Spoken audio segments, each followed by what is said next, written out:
Mr. Speaker, the evil committed by Hamas in Israel has chilled every Australian heart. We have all been profoundly shocked by the scale and wantonness of these attacks. What has happened affects both Israelis and Palestinians, so it's important to note that this motion deals with the situation that both now confront, and I will speak to both. We must face what has happened and what is now unfolding with complete moral clarity. Hamas terrorists committed mass murder on a horrific scale. Jewish families here and across the world are mourning the greatest loss of Jewish life in a single day since the Holocaust. This was no act of war against the army of an enemy. It was the slaughter of innocent people. It was an act of terror, calculated, pitiless brutality, compounded by a rain of rockets designed to kill and to terrify without mercy and without discrimination. We have learned of acts of violation and humiliation so grotesque they should be beyond imagination, but have been made reality by Hamas. They targeted young people at a music festival and hunted them down. They preyed on families, on children, on parents trying to protect their babies in what often proved to be their desperate final act. And Hamas celebrated. They wanted the world to see. They rejoiced in suffering and death. It is so difficult to contemplate, so confronting. But we cannot turn away from the truth. We must call these atrocities for what they are. We must condemn them together. And today, this motion does just that.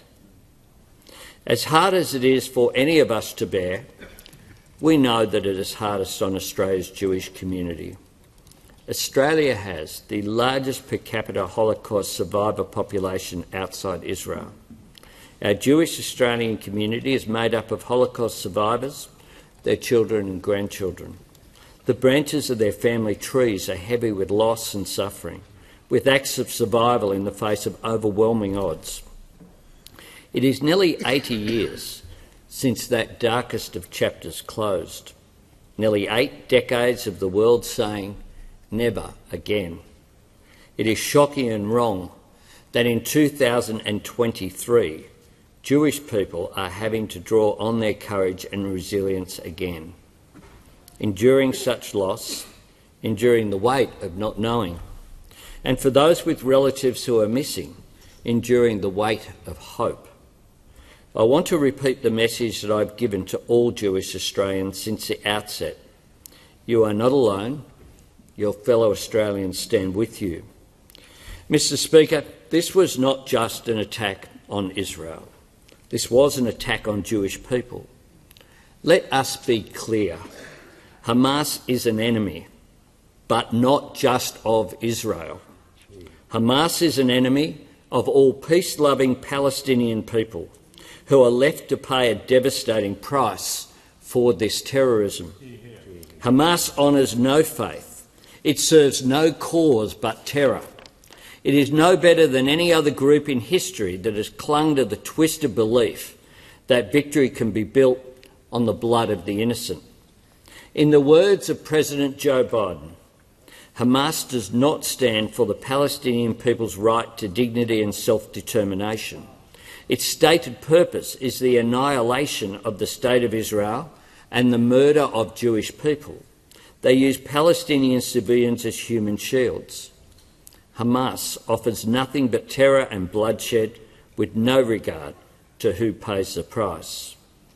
We should be very clear that it is Hamas that is the enemy, not the Palestinian people. The Palestinian people are suffering greatly, and this suffering has impacted on generations of Palestinians.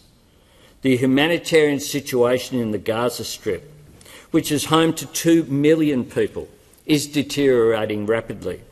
We are monitoring the situation closely, and we support the work of the United Nations, the United States, Israel and Egypt to establish safe passage for Gaza civilians. There is no question that Israel has the right to defend itself against a terrorist organisation and to take strong action against it. But we join the calls of President Biden and other partners for Israel to operate by the rules of war. As President Emmanuel Macron has said, preserving civilian populations is the duty of democracies. Because, Mr. Speaker, protecting innocent people is not a show of weakness, it is a measure of strength. Because true strength never turns its back on humanity. We care about the lives of everyone caught in this conflict. That is who we are as Australians. We believe all people have the right to live in peace within secure borders. The people of Israel have that right. The people of Palestine have that right. And the best path to that reality is a negotiated two-state solution within internationally recognised borders. But as Foreign Minister Penny Wong told the Australia-Israel Chamber of Commerce last week, one of the many tragic consequences of Hamas's abhorrent attack is that it has pushed that two-state solution further out of reach. That also makes this an unconscionable crime perpetrated by Hamas against the Palestinian people. Amidst this depravity, we can never let go of our own humanity, because there is no greater weapon against inhumanity. As Ministers Wong and Conroy announced on Saturday, Australia is providing an initial $10 million in humanitarian assistance for civilians affected by the conflict in Gaza. We will provide $3 million to the International Committee of the Red Cross to fund urgent needs like restoring essential services and providing medical support to victims of the conflict. Through United Nations agency, we will provide $7 million to deliver critical support, including emergency water, nutrition, sanitation and hygiene services, as well as child protection. We will continue to monitor and assess the humanitarian situation and stand ready to provide further support. We are moving quickly and pursuing all options to get Australians who want to leave Israel or the occupied Palestinian territories. The first Australian government-assisted departure flight landed in London Saturday morning with 238 Australians and their family members on board. I know we are all relieved those Australians are on their way home, and I thank the Australian officials who helped assist, and we thank Qantas for the support it provided. Overnight, we provided a further 3 flights, 2 operated by the ADF and 1 government charter. But the situation on the ground is challenging and rapidly deteriorating. For Australians who want to leave, I can't emphasise this enough. I strongly encourage you to take the first option you can. Please do not wait for another option. We have secured flights for onward travel to Australia from London and Dubai. Information about those flights will be provided directly to passengers, and further details will be released soon. We are assessing the situation very closely and working as fast as possible to help Australians. We know not everyone can get to the airport and that the security situation is very dangerous in some areas. We're supporting Australians who have registered with DFAT's Consular Emergency Centre and updating them with all the details directly. DFAT's Crisis Centre in Canberra is operating on a 24-hour basis. Officials from DFAT and other agencies have been deployed to the region, including Tel Aviv, to support assisted departures. If they have not done so already, Australians in Israel or the occupied Palestinian territories who want to leave and don't already have plans to depart should register via DFAT's crisis portal.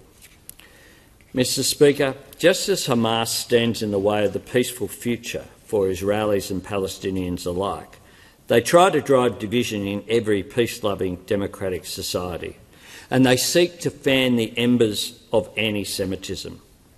We cannot allow that. We will not allow that. I know I speak for every member of this House when I say that this kind of hateful prejudice has no place in Australia. The awful anti-Semitism chanted by some of the protesters at the Sydney Opera House is beyond offensive. It is a betrayal of our Australian values. We reject it and we condemn it. Our country is better than that, and our country is a better place because of our Jewish community. Our government is committed to keeping the community safe.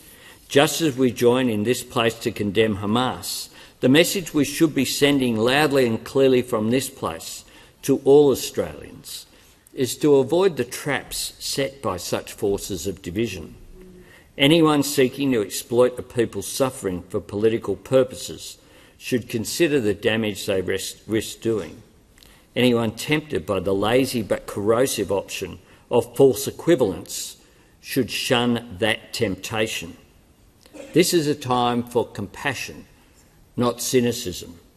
Something that very much bears repeating is the advice of Mike Burgess, the Director-General of ASIO, and I quote, "It is important that all parties consider the implications for social cohesion when making public statements. As I have said previously, words matter. ASIO has seen direct connections between inflamed language and inflamed community tensions."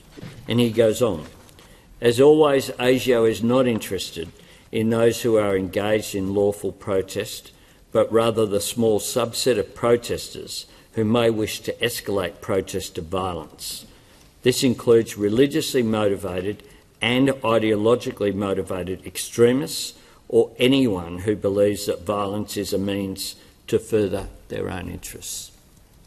We have no room for anti-Semitism in this nation, just as we have no room for Islamophobia. We have no room for hatred, not against Jews, not against Muslims.